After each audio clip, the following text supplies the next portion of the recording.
Hi friends, Yellamma వంటలకి స్వాగతం. ఈరోజు నేను మీకు చూపబోయేది బీరకాయ పెసరపప్పు కూర.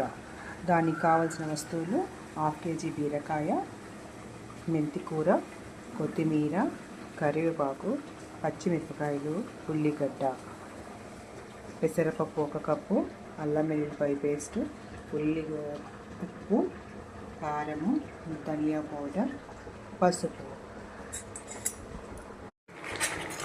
ఇలా ఎర్రగా వేయించుకోవాలి.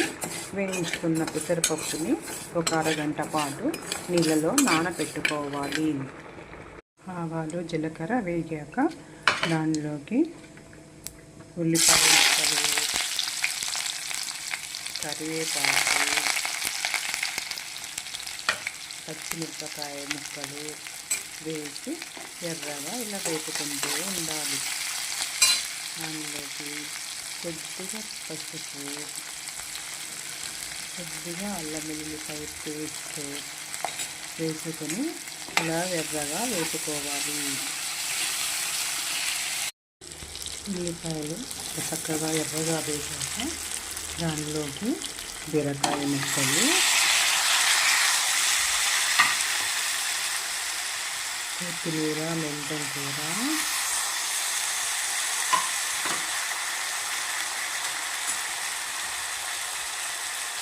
కొద్దిగా ఉప్పు, కొద్దిగా కారము, కొద్దిగా ధనియా పౌడర్ వేసుకొని చక్కగా ఇట్లా కలియ పెట్టుకోవాలి.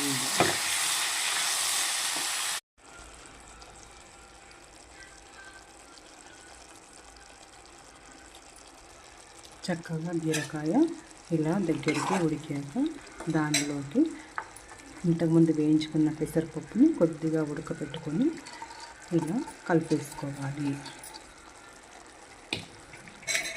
కలుపుకొని చక్కగా రెండు మిక్స్ చేసుకోవాలి. ఎంతో టేస్టీగా ఉంటుంది. పెసరపప్పు వేపడం వల్ల చక్కగా టేస్టీగా ఉంటుంది. బీరకాయ పెసరపప్పు కర్రీ రెడీ. ఫ్రెండ్స్, మీకు ఈ వీడియో నచ్చినట్లయితే సబ్స్క్రైబ్ చేయగలరు, లైక్ చేయగలరు. Thank you. ఎంతో యమ్మీగా ఉండే బీరకాయ కర్రీ.